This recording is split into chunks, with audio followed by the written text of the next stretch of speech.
नमस्कार मित्रों, हम आप लोगों के लिए आज बहुत ही इम्पोर्टेंट वीडियो लेकर के आ चुके हैं।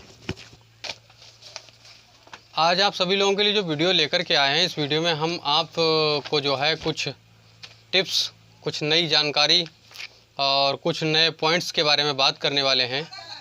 आज इस वीडियो में हम जो बात करेंगे वो बात ये है, जैसे बहुत सी बीसी सखी, जो जितनी भी 58,000 बीसी सखियाँ जो उत्तर प्रदेश में तैनात की गई हैं, और उन बीसी सखियों को जो है यहाँ पर काम करने के लिए हर ग्राम पंचायत में तैनात किया गया है। कुछ बीसी सखियों का तो काम बहुत अच्छा चल रहा है, बहुत अच्छा लेन देन कर रहे हैं, बहुत अच्छा कमीशन अर्निंग कर रहे हैं। लेकिन बहुत सी ऐसी बीसी सखियाँ हैं बेचारी, जिनका अभी तक कोई ज़्यादा लेन देन भी नहीं हो पा रहा है और उनका कमीशन भी उन्हें ज़्यादा अर्निंग नहीं हो पा रहा है। ठीक है, तो आज इस वीडियो में हम इसी के बारे में बात करने वाले हैं कि जो बीसी सखी बड़े हंसी खुशी से जो काम कर रही हैं, ज़्यादा अर्निंग कर रही हैं, तो वो क्यों कर रही हैं, कारण क्या है। ज़्यादा लोगों का आना जाना रहता है, ऐसी जगह पर बैठकर काम कर रही हैं। बहुत सी ऐसी बीसी सखी हैं जिन्होंने अपना परमानेंट जगह बना रखा है कि मैं यहीं पर इससे इतने समय से इतने समय तक यहाँ पर मिलूँगी। ठीक है, लेकिन कुछ नियम भी फॉलो करने पड़ते हैं, कुछ आदतें बदलनी पड़ती हैं। आज हम उन सब चीज़ों के बारे में बात करने वाले हैं। अगर आपको वीडियो अच्छा लगे तो आप वीडियो को लाइक कर दीजिएगा। अगर आपको लगे कि मुझे इसी प्रकार से जो है वीडियो देखना पसंद है तो हमारे चैनल को सब्सक्राइब ज़रूर कर दीजिएगा। साथ में बेल आइकन दबा करके ऑल नोटिफिकेशन पर सेट कर दीजिएगा। इससे क्या होगा कि मैं जो भी वीडियो अपलोड करूँगा अपने चैनल पर आप सब लोगों को नोटिफिकेशन के माध्यम से मिल जाएंगी। आज कुछ पॉइंट्स हैं, मैं आपसे कुछ पॉइंट्स पर बात करने वाला हूं। एक एक करके एक पॉइंट्स पर बात करूंगा। वीडियो अगर थोड़ा सा बड़ा हो जाए तो उसके लिए आप वीडियो देख लीजिएगा, परेशान मत होइएगा, क्योंकि हर पॉइंट में आपको नई जानकारी मिलेगी। अगर आपने उन पॉइंट्स पर अमल कर लिया, अगर आपने वो पॉइंट देख लिए, अगर आपने सोच लिया कि ये जो पॉइंट हैं ये मैंने जो बताए हैं आपको, अगर उन पॉइंट पर आप काम करते हैं, आपको ज़्यादा से ज़्यादा कमीशन भी अर्निंग होने लगेगा। अगर आप लगातार बिजनेस करना चाहते हैं तो कुछ आदतों को आपको छोड़ना पड़ेगा। कुछ आदतें हैं जो अपने अंदर लानी पड़ेंगी। क्या क्या लानी पड़ेंगी और क्या क्या छोड़नी पड़ेंगी, इसके बारे में हम आपको वीडियो में बताते हैं। ठीक है, तो चलिए वीडियो शुरू करते हैं। बने रहेगा वीडियो में लास्ट तक, कहीं भी वीडियो को स्किप मत कीजिएगा, एक भी पॉइंट मिस मत कीजिएगा। एक एक पॉइंट पर हम आपसे बात करने वाले हैं। ठीक है दोस्तों, आप एक बैंक मित्र हैं और अगर आप एक बैंक बीसी सखी हैं, यानी लेन देन कर रहे हैं, तो आप सभी लोगों के लिए वीडियो बहुत ही महत्वपूर्ण होने वाला है। कुछ बीसी सखी, जैसे मैं वीडियो बना करके आप सभी लोगों तक पहुंचाता हूं, तो मुझे कुछ बीसी सखियों के कमेंट आते हैं कि सर हमारा लेन देन नहीं हो पा रहा है, सर हमारा जो है अच्छा काम नहीं चल रहा है, तो क्या करें, इसके बारे में हमें बताइए। तो आप लोगों के लिए हम बताते हैं कि बहुत सी बीसी सखी हैं जो हंसी खुशी से काम कर रही हैं, कमीशन भी अच्छा अर्निंग कर रही हैं। ठीक है, तो आप भी कुछ अच्छी आदतें अपने अंदर ला करके, कुछ बुरी आदतें छोड़ करके अच्छा काम कर सकते हैं, अच्छा अर्निंग कर सकते हैं। ठीक है, तो आज इस वीडियो में हम यही बात करने वाले हैं और बताते हैं आपको क्या आदतें जो छोड़नी पड़ सकती हैं और क्या आदतें आपको अपनानी है। बताते हैं क्या है अच्छा बैंक मित्र और अच्छी बीसी सखी होने का राज। सबसे पहला पॉइंट, आप लोग अगर ये काम कर रहे हैं तो आप तुरंत बंद कर दीजिए, क्योंकि ये जो काम हम आपको बताने वाले हैं, अगर आप ये कर रहे हैं तो आपको बंद कर देने चाहिए आज से, अभी से। सबसे पहला काम, कभी भी किसी कस्टमर का पैसा अपने पास होल्ड ना रखें। होल्ड का मतलब है कि किसी कस्टमर का पैसा आपने निकाल लिया, विड्रॉल कर लिया, और विड्रॉल करने के बाद में आप कहते हैं कि अभी थोड़ा रुक करके हमसे पैसे ले लीजिएगा, हम आपको बाद में दे देंगे। अगर ये आदत आपके पास है तो आप बिल्कुल मत कीजिए। आप इस आदत को आज से, अभी से बिल्कुल छोड़ दीजिए। ठीक है, पैसा, सबसे दूसरा पॉइंट हम आपको बताते हैं, कस्टमर का पैसा कभी भी अपने पास ना रखें। विड्रॉल करने के बाद कस्टमर का पैसा कस्टमर को तुरंत वापस दे दें। उनको कहें कि आप अपना तुरंत कैश ले जाइए, क्योंकि ऐसा अगर आप करते हैं, अगर आप किसी कस्टमर का पैसा अपने पास रखते हैं तो उसमें जब आप शाम को अपना जो लेन देन है वो मेंटेन करेंगे टोटल करेंगे तो उसमें आपको परेशानी आ सकती है। ठीक है, तो आप ऐसा बिल्कुल ना करें। तीसरा पॉइंट, कभी भी किसी कस्टमर की परेशानी, किसी कस्टमर की प्रॉब्लम को सुन करके उसका पैसा उसके अकाउंट से फंड ट्रांसफ़र करके कभी मत दीजिए, क्योंकि समय आने पर कस्टमर जो है कभी भी बदल सकता है। और हाँ, अगर आप ऐसा करना बहुत ज़रूरी समझते हैं, अगर आपको लगता है कि कस्टमर, मतलब जैसे कभी कभी ऐसा होता है कि जैसे आपका खुद का कोई कस्टमर, आपका ग्राहक अगर आप ज़रूरी समझते हैं तो आप कस्टमर को सबसे पहले बताइए कि मैं आपको, अगर जितना पैसा आप हमसे मांग रहे हैं ये पैसा हम अपने खाते में ट्रांसफ़र करने के बाद ही दे पाएंगे।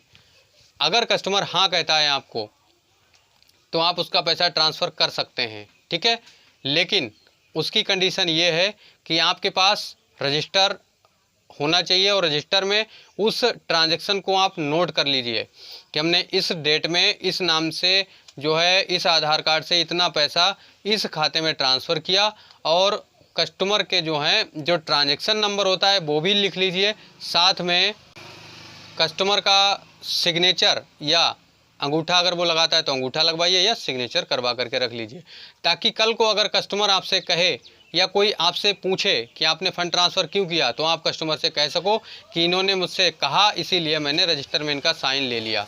अगला पॉइंट ये है कि प्रतिदिन जितना भी सुबह से शाम तक आप ट्रांजैक्शन करें तो प्रतिदिन आप शाम को अपना जो है कैश मिलान ज़रूर करें।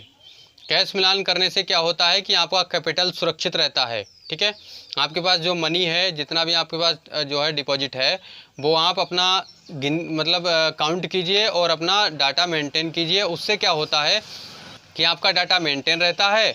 दूसरी चीज़, आपसे अगर बाई चांस कोई गलती हो जाती है तो वो गलती जो है वो आपको उसी दिन पता चल जाएगी, ताकि उसका सुधार तुरंत हो सकता है। कभी कभी ऐसा हो जाता है, आपने देखा होगा कि बैंक में अगर आप जाते हैं, उदाहरण के लिए आपको बता देते हैं कि बैंक में अगर आप जाते हैं, कैशियर बैंक में जो बैठते हैं कैश देने वाले, वो जब भी अपना कैश बंद करेंगे तब वो अपना डाटा रजिस्टर मेंटेन करेंगे और देखेंगे कि हमने कितना विड्रॉल किया, कितना डिपॉजिट किया और कितना हमने ट्रांसफ़र किया।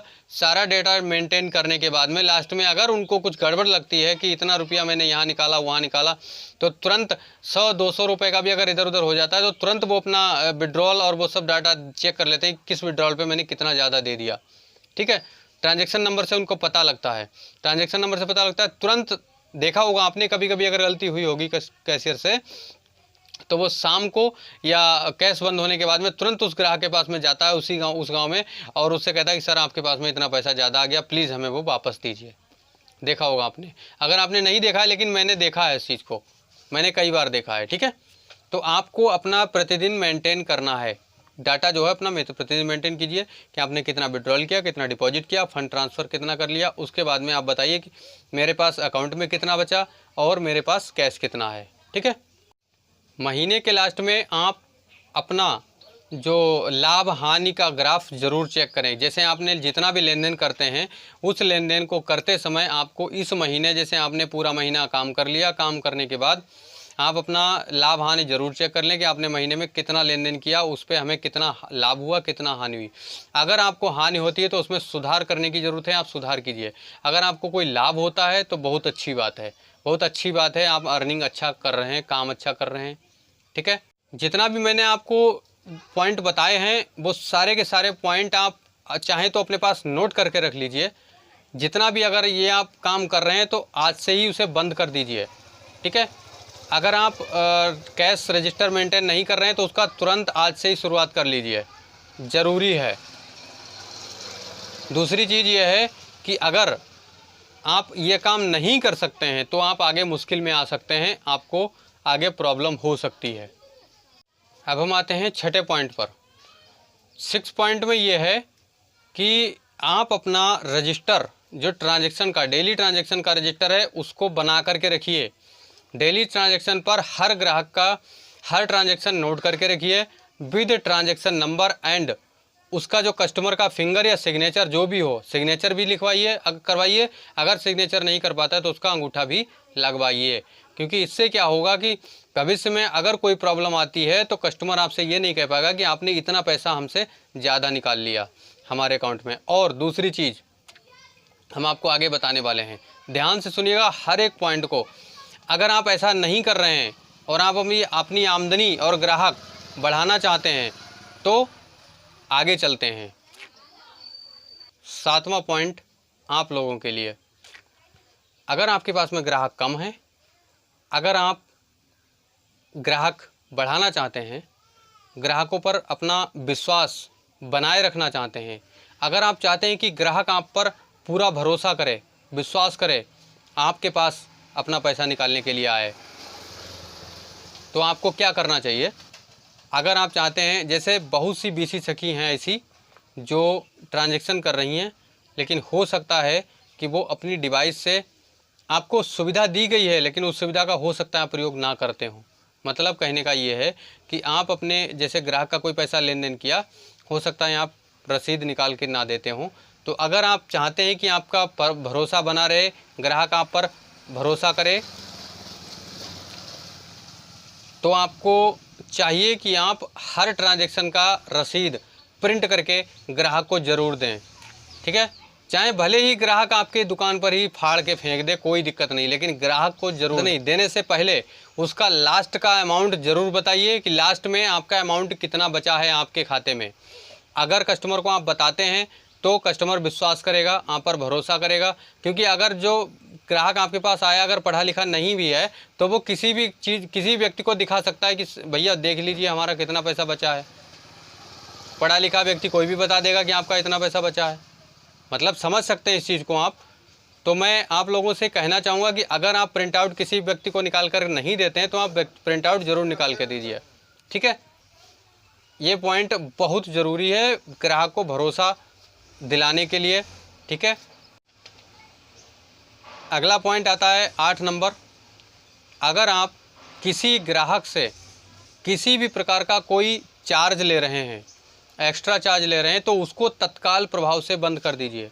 अगर आप एक्स्ट्रा चार्ज लेंगे तत्काल प्रभाव से उसको बंद कर दीजिए, क्योंकि उससे आपके काम पर प्रभाव पड़ेगा। ऐसा भी हो सकता है कि आप कोई कैश चार्ज आप उससे ले रहे हैं, आपके आसपास में बैठा कोई व्यक्ति वो फ्री में काम कर रहा है, तो कस्टमर आपके पास ना आकर के दूसरे के पास जाएगा। ठीक है, ध्यान रखिएगा इस चीज़ का कि अगर आप किसी प्रकार का कोई कस्टमर से चार्ज ले रहे हैं एक्स्ट्रा, तो आप उस चीज़ को तत्काल प्रभाव से बंद कर दीजिए। ठीक है, ये तो थे आपके जो कस्टमर बढ़ाने के और बिजनेस को बढ़ाने के लिए, आपका ट्रांजैक्शन बढ़ाने के लिए कुछ पॉइंट्स। मैंने इन पॉइंट्स पर आप सभी लोगों को बताया किस प्रकार से आपको काम करना है। ठीक है, अगर आपको लगता है कि इन पॉइंट्स को आप फॉलो करेंगे तो आपको फॉलो करने के बाद आपका कुछ ना कुछ बढ़ोतरी होता है लेन देन, तो हमारी वीडियो को लाइक करके चैनल को आज ही सब्सक्राइब कर लीजिएगा। अगर आपने अभी तक चैनल सब्सक्राइब नहीं किया है तो चैनल सब्सक्राइब कर लीजिए, साथ में बेल आइकन दबा करके ऑल नोटिफिकेशन पर सेट कर दीजिएगा। इन सब चीज़ों से होने वाले लाभ हानि के बारे में और जो भी मैं अगला वीडियो आप लोगों को जो है पहुंचाने वाला हूं, वो है आपका जो account BSBD non BSBD account open करते हैं, उन दोनों अकाउंटों के बीच में डिफरेंस आपको हम बताने वाले हैं। अगला वीडियो आपको उसी के बारे में मिलने वाला है। ठीक है, तो आज के लिए जो जानकारी थी यहीं तक थी। अगर आप हमारे चैनल को पहली बार देख रहे हैं तो चैनल सब्सक्राइब ज़रूर कर लीजिएगा और इस वीडियो को ज़्यादा से ज़्यादा शेयर करने की कोशिश कीजिएगा, ताकि आप सभी लोगों को इन पॉइंट्स के बारे में पता चले और सभी लोग इन पॉइंट्स पर काम करके, ज़रूरी नहीं है बैंक ऑफ बड़ौदा से जुड़ी बीसी सखियाँ ही काम करें। ये पॉइंट कोई भी बीसी सखी जितनी भी काम कर रही हैं और जितने बीसी काम कर रहे हैं, सभी लोग पॉइंट्स पर जो है अमल कीजिएगा, सभी पॉइंट्स को फॉलो कीजिएगा। ठीक है, अगर आपको हमारे द्वारा दी गई जानकारी सही है, सही लग रही है, तो आप हमारे चैनल को सब्सक्राइब करके, वीडियो लाइक करके और आगे भी शेयर कर दीजिएगा। ठीक है, तो चलिए मिलते हैं अगले वीडियो में। आज के लिए इतना ही, नमस्कार।